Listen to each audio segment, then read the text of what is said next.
கடந்த 2 நாட்களாக சமூக வலைதளம் மற்றும் ஊடகங்களில் எங்களை வைத்து அவதூறான வீடியோ ஒன்று தொடர்ந்து பரவி வருகிறது.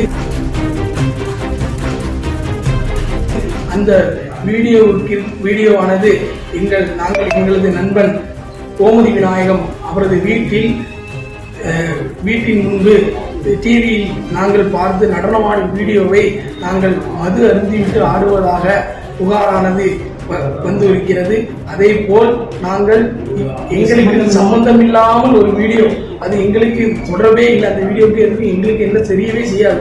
அந்த வீடியோவை 7 வருடங்களுக்கு முன் எடுத்த வீடியோவுடன் இணைத்து கோவிலில் வைத்து நாங்கள் நடனமாடியதாகவும் மது அருந்தியதாகவும் ஒரு பொய் புகாரானது இப்பொழுது சமூக தொடர்ந்து பரவி வருகிறது. அந்த பொய் புகாரானது முன்னாள் பூசாரி அவரது மகன், இந்த வீடியோவை வெளியிட்டது அவரது மகன். ஏன்னா இந்த கோவிலில் இப்போ கும்பாபிஷேகம் நடைபெற்றிருக்கு. அந்த கும்பாபிஷேகத்திற்கு நாங்கள் எந்த இதுவும் செய்யக்கூடாது, எங்களை காழ்ப்புணர்ச்சி எங்களை இதுவும் பண்ணக்கூடாது மோட்டிவேஷன் மூலமாக இந்த வீடியோவை தொடர்ந்து சமூக வலைதள ஊடகங்களில் பரவி வருகிறது. நாங்கள் இதனை தொடர்ந்து இங்கு கன்னியாகுமரி மாவட்ட எஸ்பி மற்றும் விருதுநகர் மாவட்ட எஸ்பிக்கு ஒரு புகார் மனுவானது நாங்கள் கொடுத்திருக்கிறோம். அந்த மனுவின் மூலம் எங்களுக்கு தக்க நடவடிக்கை எடுத்து ஒரு நல்ல விடை கிடைக்கும் என்று நாங்கள் நினைக்கிறோம். நாங்கள் இப்பொழுது குடும்பங்கள் மற்றும் எங்களது வாழ்க்கையை இழந்து என்ன செய்வதென்றே தெரியாமல் நாங்கள் இருக்கிறோம். அதற்கு நடவடிக்கை எடுக்குமாறு கேட்கிறோம்.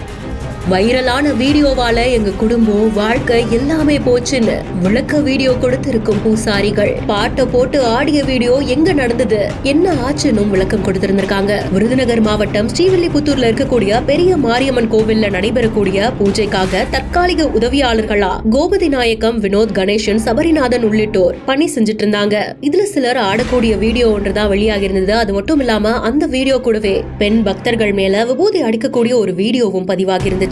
இது பெரும் சர்ச்சையை ஏற்படுத்தி இருந்த நிலையில பூசாரிகள் மீது வழக்கு பதிவு செய்யப்பட்டு விசாரணையும் மேற்கொள்ளப்பட்டு இருக்கு. இந்த நிலையில தான் 2 பூசாரிகள் அந்த சம்பவம் குறித்த விளக்கத்தை கொடுத்திருந்திருக்காங்க. செய்தி குறித்த உங்களுடைய கருத்துக்களை கமெண்ட் செக்ஷன்ல சொல்லுங்க. மேலும் செய்திகளுக்கு பிஹைண்ட் நோட்ஸ் ஃபாலோ பண்ணிக்கோங்க.